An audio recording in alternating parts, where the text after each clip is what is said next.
কেন্দ্রীয় শহীদ মিনার যেন ফিরে গেল এক বছর আগে। আজ এনসিপির নতুন বাংলাদেশের ইশতেহার ঘোষণা কর্মসূচি হয়ে উঠল ফ্যাসিবাদ পতনের জনসমুদ্রের প্রতিচ্ছবি। জাতীয় নাগরিক পার্টির আহ্বায়ক নাহিদ ইসলাম পাঠ করেন ২৪ দফা ইশতেহার। এতে নতুন সংবিধান, ন্যায়ভিত্তিক বিচার ব্যবস্থা, ইনসাফ ভিত্তিক অর্থনীতি গড়ে তোলা সহ আরও বেশ কিছু অঙ্গীকার তুলে ধরা হয়। এক বছর আগে এই শহীদ মিনার থেকেই ডাক আসে ফ্যাসিবাদী শাসন ব্যবস্থা বিলোপের। যারা সেই ডাক দেন তাদের হাতে গড়া দল এনসিপি এই একই জায়গা থেকে ঘোষণা দিল ইশতেহার, যাকে এনসিপি বলছে নতুন বাংলাদেশের ইশতেহার। পূর্ব ঘোষিত এই ইশতেহার ঘোষণা কর্মসূচিতে অংশ নিতে বিভিন্ন জেলা উপজেলা থেকে আসেন দলটির নেতাকর্মীরা, যাদের অধিকাংশই তরুণ। দলের কেন্দ্র ও প্রান্তের কর্মীদের উপস্থিতিতে কেন্দ্রীয় শহীদ মিনার পরিণত হয় জনারণ্যে।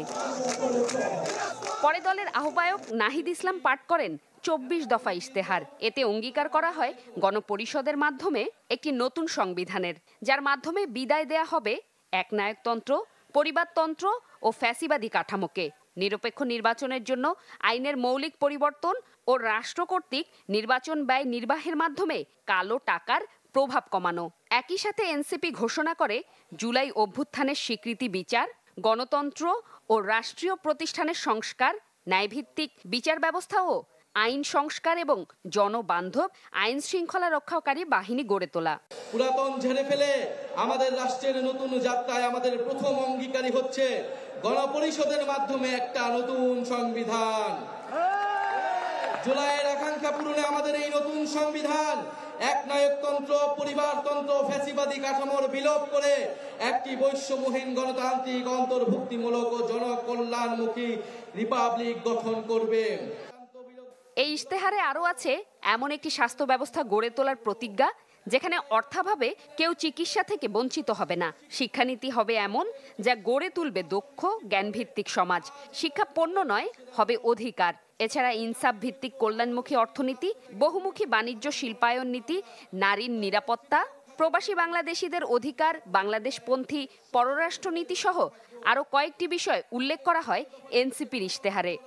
আমরা এমন একটা ইনসাফের রাষ্ট্র গড়ে তুলতে চাই যেখানে রাষ্ট্রীয় প্রতিষ্ঠানগুলো হবে জাতি, ধর্ম, বর্ণ নির্বিশেষে নিরপেক্ষ, নৈর্ভিত্তিক, মানবিক ও গণমুখী। জনসেবাই হবে তাদের মূল মন্ত্র।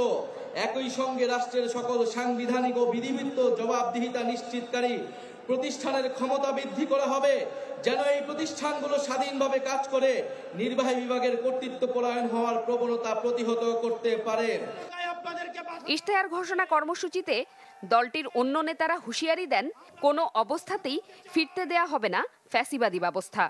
আমরা জানি এলাকায় এলাকায় আপনাদেরকে বাধা দেওয়া হচ্ছে, এনসিপির কর্মীদেরকে বাধা দেওয়া হচ্ছে। আমরা ব্যক্ত কণ্ঠে বলতে চাই, টেকনাফ থেকে তেঁতুলিয়া, রূপসা থেকে পাথুরিয়া, এনসিপির একটা নেতা কর্মীর দিকে যদি কেউ চোখ তুলে তাকায়, আমরা তাকে রাজনৈতিক ভাবে মোকাবেলা করব। ওই ৭২-এ যে সংবিধান একটা দলের সংবিধান ছিল, যে সংবিধানের ড্রাফট আরেকটা দেশ থেকে পাশ হয়ে এসেছে, সেই মুজিববাদী সংবিধান এই বাংলাদেশে আর আমরা থাকতে দিতে পারি না।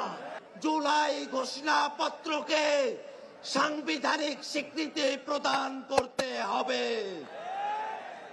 জুলাই সনদকে আইনি স্বীকৃতি দিতে হবে।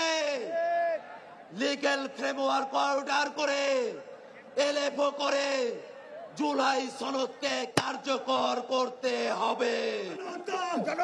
২৪ দফা বাস্তবায়নে দেশবাসীকে আহ্বান জানান এনসিপি নেতারা। জুমাতুল বিদা, চ্যানেল 24, ঢাকা।